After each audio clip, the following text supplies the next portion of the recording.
श्री शिवाय नमस्तोभ्यम। राधे राधे दोस्तों, आप सभी को चतुर्मास की ढेरों शुभकामनाएं।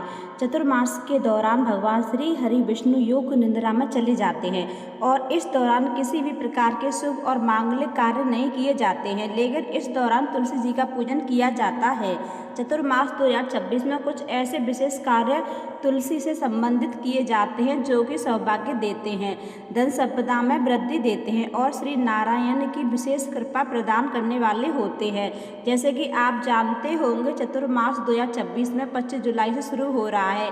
यह देव शयनी एकादशी से शुरू होता है और देव उठनी एकादशी तक 4 महीने का ऐसा समय होता है जो कि प्रभु कृपा के लिए जाना जाता है। इस दौरान तुलसी पूजन में कुछ विशेष नियमों का ध्यान रखना होता है। इस दौरान भी तुलसी जी का पूजन किया जाता है और चतुर्मास के दौरान तुलसी जी की पूजा में भी कुछ बड़े बदलाव आते हैं।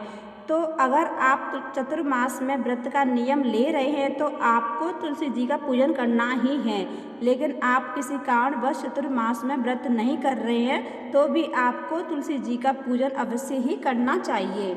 तो आज के इस वीडियो में आप सभी को शेयर करूंगी चतुर्मास के दौरान हमें तुलसी मैया का पूजन कैसे करना चाहिए, किस दिन तुलसी जी में जल समर्पित किया जाएगा और किस दिन नहीं किया जाएगा।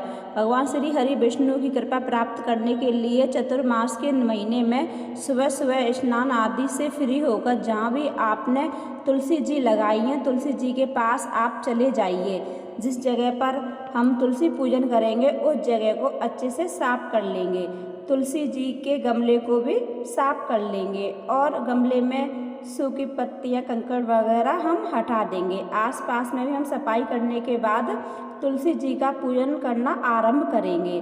तो देखिए, तुलसी जी का जब भी हम पूजन करेंगे, किसी भी देव वृक्ष का पूजन करते हैं तो सबसे पहले जल सींचते हैं और चतुर्मास के दौरान भगवान श्री हरि विष्णु 4 महीने की योग निद्रा में होते हैं, इसीलिए तुलसी जी की पूजा अकेले ही की जाती है, भगवान श्री हरि विष्णु के साथ में नहीं की जाती है।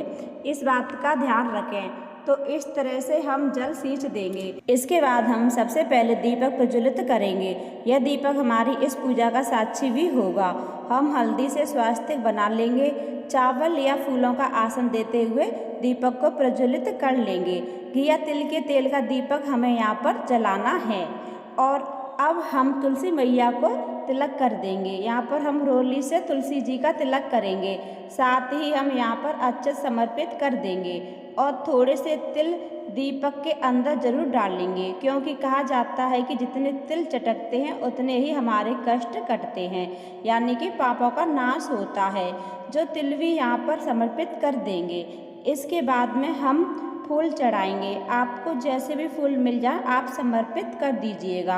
अगर फूल ना मिले तो कोई बात नहीं है, आप बगैर फूल के भी पूजा कर सकते हैं।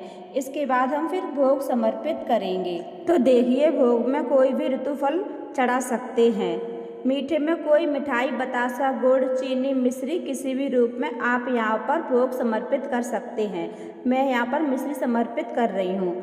अब देखिए, चतुर्मास में तुलसी जी का पूजन करते हैं तो किसी भी प्रकार का श्रृंगार नहीं किया जाता है, क्योंकि इस समय में भगवान श्री हरि विष्णु योग निद्रा में होते हैं। तो इस दौरान तुलसी जी मैया को सिंदूर भी नहीं लगाया जाता है, ना ही स्वाग की सामग्री समर्पित की जाती है। भोग समर्पित करने के बाद बहुत प्रेम पूर्वक भगवान श्री हरि विष्णु और तुलसी माता की आरती कर लेंगे। अगर आरती नहीं आती है तो इस प्रकार क्लॉकवाइज घुमाकर हम यहाँ पर आरती कर लेंगे। आरती करने के बाद दोनों हाथों को जोड़कर पूजा में रही कमियों के लिए क्षमा याचना करेंगे और अपनी मनोकामनाओं को पूर्ण करने के लिए प्रार्थना करेंगे। इसके बाद हम तुलसी जी की परिक्रमा करेंगे। अगर आपकी तुलसी ऐसी जगह पर विराजमान है जहाँ पर परिक्रमा की जा सके तो आप परिक्रमा कर लें। अगर आपकी तुलसी जी दीवार के सहारे हैं या फिर आप परिक्रमा नहीं कर पा रहे हैं तो आप जहाँ पर पूजा कर रहे हैं उस जगह पर खड़े होकर आप क्लॉकवाइज घूमते हुए भी परिक्रमा कर सकते हैं। तो आप 5-7 परिक्रमा कर सकते हैं। तो इस तरह से चतुर्मास में तुलसी जी का पूजन संपन्न हो जाएगा। इस तरह से रोजाना आप सुबह के समय तुलसी जी की पूजा कर सकते हैं और शाम को भी दीपक तुलसी माता के पास प्रज्वलित कर सकें। ध्यान रखें, इस दौरान स्वाद की सामग्री समर्पित ना करें। जब भगवान श्री हरि विष्णु योग निद्रा से जागेंगे तो जागते ही सर्वप्रथम तुलसी माता से विवाह करेंगे और इस देव उठनी एकादशी के दिन हम तुलसी विवाह करेंगे। तुलसी माता का 16 श्रृंगार करेंगे। एक बात का विशेष ध्यान रखें कि रविवार, मंगलवार और एकादशी के दिन तुलसी माता में जल समर्पित ना किया जाए। पूजन आप कर सकते हैं लेकिन जल नहीं समर्पित कर सकते। तो दोस्तों, यह थी चतुर्मास में तुलसी पूजन की सरल पूजा विधि। तो दोस्तों, वीडियो थोड़ा भी पसंद आया हो, यूज़फुल रहा हो तो वीडियो को लाइक शेयर ज़रूर करें। कमेंट में जय तुलसी माता ज़रूर लिखिए और आप चैनल पर नए हैं तो चैनल को सब्सक्राइब करना ना भूलें। फिर मिलती हूँ दूसरे वीडियो में, जब तक के लिए जय तुलसी मैया, राधे राधे।